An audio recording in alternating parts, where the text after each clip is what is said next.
முல்லைத்தீவு மாவட்டத்திலே ஒரு சில இளைஞர்கள் 66ஆம் பிரிவுக்குரிய இராணுவ முகாமுக்குள்ள சென்றதாகவும் அந்த இடத்திலே அவர்கள் கடுமையாக தாக்கப்பட்டதாகவும் ஒரு சில நாட்களுக்கு முன்பாக செய்தியிலே வந்திருந்தது. වාහන හීනට BAW වසර 150ක බ්‍රවුන්ස් විශ්වාසය සමගින් බ්‍රවුන්ස් EV වෙතින් நேற்றைய முன்தினம் முல்லைத்தீவு மாவட்டத்திலே முத்தையங்கட்டு குளத்திலே இருந்து ஒரு இளைஞருடைய சடலம் மீட்கப்பட்டதாக செய்திகளே அவதானிக்கக்கூடியதாக இருந்தது. இராணுவத்தினரால் தமிழ் இளைஞர்களை அடித்து கொலை செய்யும் அளவுக்கு 2025ஆம் ஆண்டிலேயும் இருக்குன்றது ஒரு பாரதூரமான ஒரு விடயம். ஆனால் மிக முக்கியமாக இந்த பாரதூரமான விடயத்தை கண்டித்து நாடுகளுக்கு ஒரு இதை கொண்டு செல்லும் முகமாக எதிர்வரும் 15ஆம் தேதி வெள்ளிக்கிழமை ஒரு ஹர்த்தால் போராட்டத்துக்கு இலங்கை தமிழரசு கட்சி அழைப்பு விட்டிருக்கின்றது. இதிலே அடிப்படை பிரச்சனை என்று சொன்னால், ஒரு தமிழ் இளைஞர் ஒருவர் இராணுவத்தினால் தாக்கப்பட்டு சடலமாக ஒரு குளத்திலே அவருடைய சடலமாக அவர் மீட்கப்பட்டிருக்கின்றார்.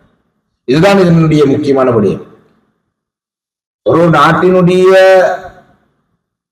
இனம் தமிழ் இனத்தை சேர்ந்த தமிழர்களை 2025ஆம் ஆண்டிலேயும் கூட இராணுவம் அடிச்சு கொள்ற அளவுக்கு இருக்கு என்று சொன்னால், இந்த நாட்டிலே தமிழ் மக்களுக்கு எந்த அளவு தூரம் பாதுகாப்பு இருக்கின்றதை பற்றி மீண்டும் நாங்கள் கேள்வியை எழுப்ப வேண்டும்.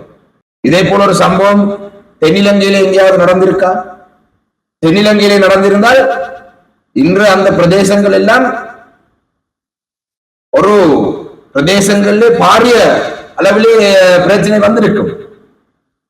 ஏனென்றால் சிங்கள மக்களை சிங்கள இராணுவம் அடிச்சு கொண்டால் அப்படி பிரச்சனை வரும். ஆனா ஒரு தமிழ் இளைஞரை சிங்கள இராணுவம் அடிச்சு கொலை செய்யும் பொழுது இந்த விடயத்தை பார்த்து ஒட்டுமொத்த தமிழினமும் மௌனமாக இருக்காமல் நாங்கள் எங்களுடைய கண்டனத்தை தெரிவிக்க வேண்டும். அந்த பிள்ளைகளுக்கு தன்னுடைய தந்தை திரும்பி கிடைக்க மாட்டார், இந்த மனைவிக்கு தன்னுடைய கணவர் மீண்டும் கிடைக்க மாட்டார். இது இன்றைக்கு கபில்ராஜுக்கு நடந்த சம்பவம் நாளைக்கு சாணக்கியனுக்கும் நடக்கலாம், இந்த மாவட்டத்தில் இருக்கிற எவருக்கும் நடக்கலாம், வடக்கு கிழக்கில் இருக்கிற எந்த தமிழனுக்கும் நடக்கலாம். இன்று இந்த சகோதரர் ஒருவர் கொல்லப்பட்டிருக்கிறார் என்று சொல்லி சொன்னால், இது நாங்கள் எப்படி பார்க்கிறோம் என்று சொல்லி சொன்னால், சிங்கள இராணுவம் தொடர்ந்தும் தமிழர்களை கொள்ளலாம் என்ற மனநிலையில் இருக்கின்றது தான் நாங்கள் பார்க்கிறோம். இதை இனவாதம் என்று சொல்லலாம், சாணக்கியன் பிரிவினவாதம் பேசுற என்று சொல்லலாம். இன்றைக்கு இந்த இளைஞருக்கு நடந்திருக்கிறது. இனி இராணுவமும் ஒரு தமிழ் இளைஞர் மீது கை வைக்க முதல் ஒரு இராணுவமும் ஒரு தமிழ் இளைஞரை கை வைத்தால் இந்த நாட்டிலே இப்படியான போராட்டங்கள் வெடிக்கும் என்றதை தெரிந்திருக்க வேண்டும். இலங்கை தொழிலாளர் காங்கிரஸ் ஜீவன் தொண்டமான் அவர்கள், அந்த கட்சியினுடைய செயலாளர் நாயகம், தங்களுடைய பூர்வமான ஆதரவை இந்த ஹர்த்தால் போராட்டத்துக்கு தருவதாக சொல்லியிருக்கிறார்கள்.